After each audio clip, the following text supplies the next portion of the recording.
Welcome back, gamers and curious minds alike. Today we're venturing into the darker corners of interactive entertainment, the places where creativity, shock value, and social anxiety collide so violently that entire governments slam the brakes on distribution. We're talking about banned games, titles so controversial that store shelves were emptied, digital storefronts were locked, and courtrooms echoed with heated debate. Stay with me from start to finish, because after we explore these stories, I want to hear about the games you wish you could play, so be ready to drop your thoughts in the comments. Let's open with Postal 2, an infamous title from 2003 that seemed engineered to offend absolutely everyone. You step into the shoes of the postal dude, a man whose ordinary to-do list, buy milk, return library books, can erupt into mayhem at your whim. Players could urinate on NPCs, set cats on fire, and wipe out entire neighborhoods with a shovel or grenade launcher, all while the game cracked sardonic jokes. Critics argued that this wasn't satire, it was a sandbox of cruelty without consequence. As newspaper headlines tied real-world violence to the game, whether fairly or not, censorship boards in Australia, Germany, and New Zealand refused classification, effectively outlawing sales. To this day, the only legal route in those countries is to watch someone else play on YouTube, a strange fate for a game designed around personal agency. From one lightning rod to another, Rockstar's Manhunt landed the same year and proved that the studio behind Grand Theft Auto could venture somewhere far darker. You're cast as James Earl Cash, a death row inmate coerced into performing grisly murders for a voyeuristic snuff film director. Plastic bags for strangling, shards of glass for decapitation. Every kill is filmed, scored, and replayed for a fictional underground audience. Tabloids in the United Kingdom seized on a tragic teenage murder, claiming the assailant was inspired by Manhunt. Whether or not that link was real, public outrage became unstoppable. The British Board of Film Classification yanked the game from retailers. Ireland followed.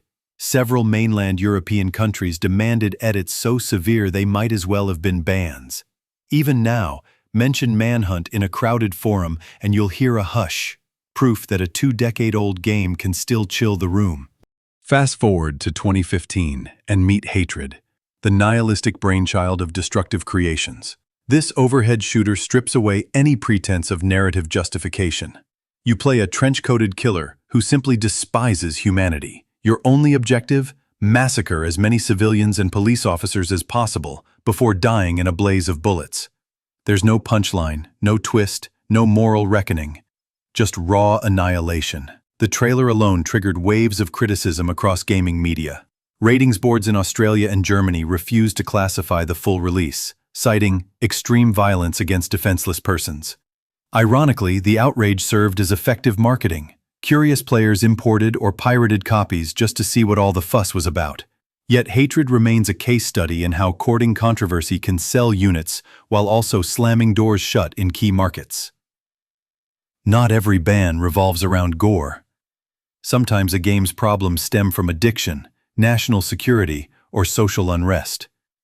Enter PUBG Mobile, the handheld descendant of PlayerUnknown's Battlegrounds. The premise: 100 combatants parachuting onto an island and fighting until one remains, created a global phenomenon. In India, Nepal, and Jordan, however, the game became public enemy number one. Teachers complained of students skipping homework for marathon matches. Parents filed lawsuits. Police blamed accidents on players glued to their screens. Indian authorities added a new layer: data privacy fears linked to Tencent, the Chinese powerhouse behind PUBG's mobile infrastructure. In 2020, the Indian government blacklisted the app. An Indianized spin-off, Battlegrounds Mobile India, emerged the following year, but many fans insist it doesn't fully recapture the original's thrill. The saga illustrates that a game need not be bloody to be deemed dangerous. Sometimes it simply needs to be too good at keeping us hooked. Finally, consider Wolfenstein 2: The New Colossus, a 2017 shooter where you wage guerrilla war against Nazis ruling 1960s America in an alternate timeline. Players around the world praised its bold story and kinetic gunplay, except in places where Nazi symbols are illegal to display. German law bans swastikas and Hitler iconography unless used in unmistakably educational contexts. To release the game, Bethesda softened or removed those images for the German market, even redrawing Hitler's infamous mustache in one version. Some gamers argued the edits diluted historical authenticity, others applauded the sensitivity. Either way, the uncensored international build remains geo-blocked, proving that even anti-fascist art can stumble on legal tripwires designed to prevent fascist propaganda. Violent excess, moral panic, addiction fears, political symbolism. These are the flashpoints that turn simple lines of code into courtroom exhibits.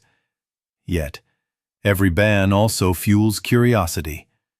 We're fascinated by what society tells us we cannot see. Maybe that's because forbidden art reflects our collective anxieties, more than the creator's intentions. Or maybe, deep down, we're all just drawn to the edge. Now I want to hear from you. Which of these controversial titles would you play if all barriers vanished, and why? Or do you think another banned game deserves the spotlight? Drop your pick in the comments, smash that like button if you enjoyed the deep dive, and subscribe for more journeys into gaming's untamed frontiers. Thanks for watching, and I'll catch you in the next video.